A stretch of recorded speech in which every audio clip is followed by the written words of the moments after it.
नमस्कार दोस्तों, इम्प्लाई खबर चैनल की एक और नई वीडियो में आप सभी दोस्तों का फिर से एक बार स्वागत है। 5 अगस्त को दिल्ली के जंतर मंतर पर हुए आंदोलन के बाद ईपीएस 95 पेंशन धारकों का मुद्दा गृह मंत्री अमित शाह और प्रधानमंत्री नरेंद्र मोदी जी तक पहुंच चुका है। इसके बारे में डिटेल में इस वीडियो में आपको जानकारी देंगे।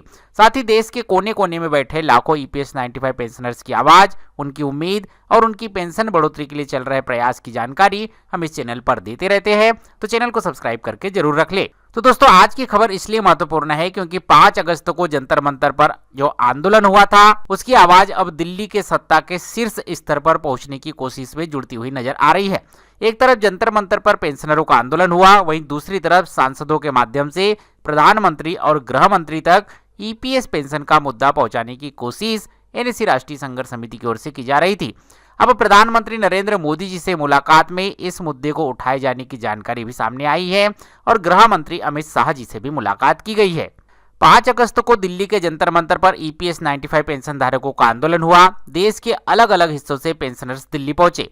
कई लोगों के मन में ये सवाल था कि एक दिन के इस आंदोलन से आखिर क्या ही हो जाएगा, लेकिन आंदोलन की असली ताकत सिर्फ उस एक दिन की भीड़ से नहीं होती। उसकी ताकत तब बनती है जब आंदोलन की आवाज जनप्रतिनिधियों तक, सांसदों, विधायकों और उच्च स्तर के नेताओं तक पहुंचे और फिर वह आवाज सरकार के जिम्मेदार मंत्रियों तक, शीर्ष नेतृत्व तक पहुंचे। यही वजह है कि जंतर मंतर के आंदोलन के साथ साथ सांसदों से संपर्क करने और ईपीएस 95 पेंशन का मुद्दा संसद तक, सरकार तक पहुंचाने का प्रयास भी लगातार जारी है। 5 अगस्त के पहले ही एनएसी राष्ट्रीय संघर्ष समिति की ओर से देश भर में पेंशनर्स अपने अपने सांसदों से मुलाकात का कार्यक्रम चलाया गया था। श्रम मंत्री से मुलाकात करने, प्रधानमंत्री तक पेंशनरों की पीड़ा पहुंचाए जाने का कार्यक्रम चला था। इसी क्रम में राष्ट्रीय महासचिव वीरेंद्र सिंह रजावत, एनएसी के वरिष्ठ नेता अशोक राव देशमुख और अशोक टोमरे आदि ने अमरावती में 5 जुलाई को बीजेपी के राज्यसभा सांसद अनिल बोंडे जी से मुलाकात की थी। उनसे भी आग्रह किया था कि वह श्रम मंत्री से मिलकर ईपीएस 95 पेंशन धारकों की समस्या सुलझाने में पहल करे, यानी कि जंतर मंतर आंदोलन से पहले ही राजनीतिक कूटनीति स्तर पर संपर्क की कोशिश की जा रही थी। वहीं पर दूसरी ओर 3 अगस्त को दिल्ली में सांसद अनिल बोंडे से मुलाकात की गई थी। कमांडर अशोक रावत जी के निर्देशानुसार एनएसी की राष्ट्रीय टीम, जिसमें राष्ट्रीय महासचिव वीरेंद्र सिंह रजावत, राष्ट्रीय सचिव रमेश बहुगुणा, महिला फ्रंट की राष्ट्रीय अध्यक्षा शोभाताई आरस और राष्ट्रीय महासचिव सरिता नारखेड़े व राष्ट्रीय कोषाध्यक्ष बीएस नारखेड़े भी शामिल थे। इस टीम ने राज्यसभा सांसद अनिल बोंडे जी से 3 अगस्त को दिल्ली में मुलाकात की। इस मुलाकात के दौरान सांसद से आग्रह किया गया कि ईपीएस 95 पेंशनरों की आवाज प्रधानमंत्री नरेंद्र मोदी जी और गृह मंत्री जी तक पहुंचाई जाए। ये एक कड़ी थी जिसने कि आगे की घटनाओं के लिए रास्ता साफ किया। 6 अगस्त को गृह मंत्री अमित शाह जी से मुलाकात की गई। 6 अगस्त को सांसद अनिल बोंडे जी ने अपनी पत्नी के साथ गृह मंत्री अमित शाह जी से मुलाकात की। बताई गई जानकारी के अनुसार इस मुलाकात में ईपीएस 95 पेंशनरों के आंदोलन और उनकी मांगों की जानकारी गृह मंत्री अमित शाह जी के सामने रखी।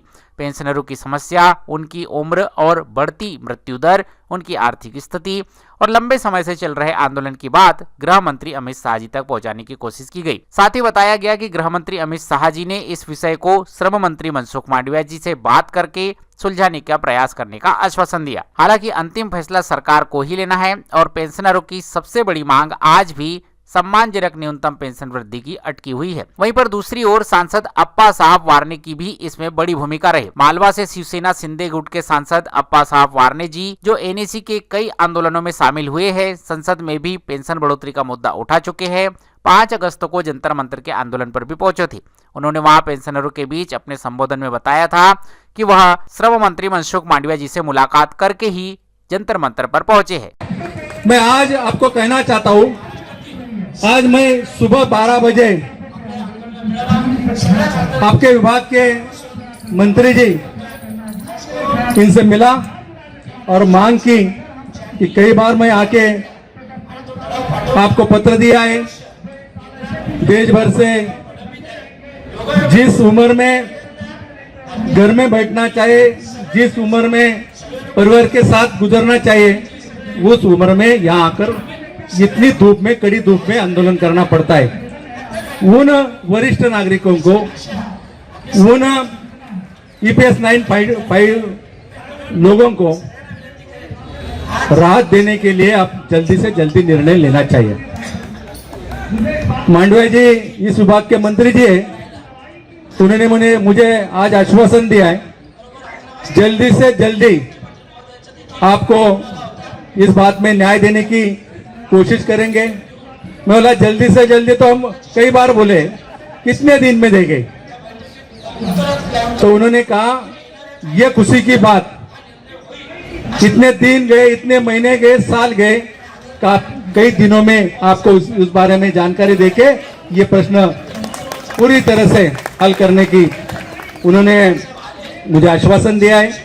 इसके अलावा उनके साथ थाने से नरेश मस्के और उप मुख्यमंत्री एकनाथ शिंदे जी के पुत्र कल्याण से सांसद श्रीकांत शिंदे जी भी ईपीएस 95 पेंशन धारकों के इस आंदोलन में 5 अगस्त को पहुंचे थे। अब 10 अगस्त को सांसद अप्पा साहब वार्ने जी ने प्रधानमंत्री नरेंद्र मोदी जी से मुलाकात की है। बताई गई जानकारी के अनुसार मुलाकात में अन्य विषयों के साथ साथ ईपीएस 95 पेंशनरों की समस्या और उनकी मांगे और प्रधानमंत्री नरेंद्र मोदी जी का आश्वासन उन्हें याद दिलाया गया। यानी कि जिस आवाज को पेंशनर जंतर मंतर पर उठा रहे थे, जिस आवाज को सांसदों द्वारा पहुंचाया जा रहा था, वह आवाज प्रधानमंत्री नरेंद्र मोदी जी के सामने पहुंच चुकी है। एक बड़ा संदेश प्रधानमंत्री नरेंद्र मोदी जी की ओर से भी निकल कर आया है। प्रधानमंत्री नरेंद्र मोदी जी से मुलाकात के बाद आई जानकारी के अनुसार ईपीएस 95 पेंशनरों का मुद्दा प्रधानमंत्री के सामने गया तो प्रधानमंत्री ने सांसद अप्पा साहब वार्ने जी से कहा कि ये मामला उन्होंने वित्त मंत्री और श्रम मंत्री के विषय पर छोड़ रखा है।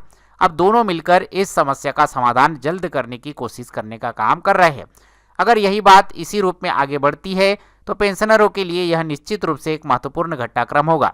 लेकिन यहाँ भी वह बात याद रखनी चाहिए कि जब तक सरकार की ओर से आधिकारिक निर्णय या आदेश सामने नहीं आता, तब तक इसे अंतिम पेंशन बढ़ोतरी का फैसला नहीं माना जाना चाहिए। प्रधानमंत्री जी से मुलाकात के बाद सांसद अप्पा साहब वार्ने जी ने फिर से श्रम मंत्री से मिलने का प्रयास किया है। ऐसी जानकारी निकल कर आई है ताकि प्रधानमंत्री जी के साथ हुई बातचीत श्रम मंत्री तक पहुंचाई जा सके।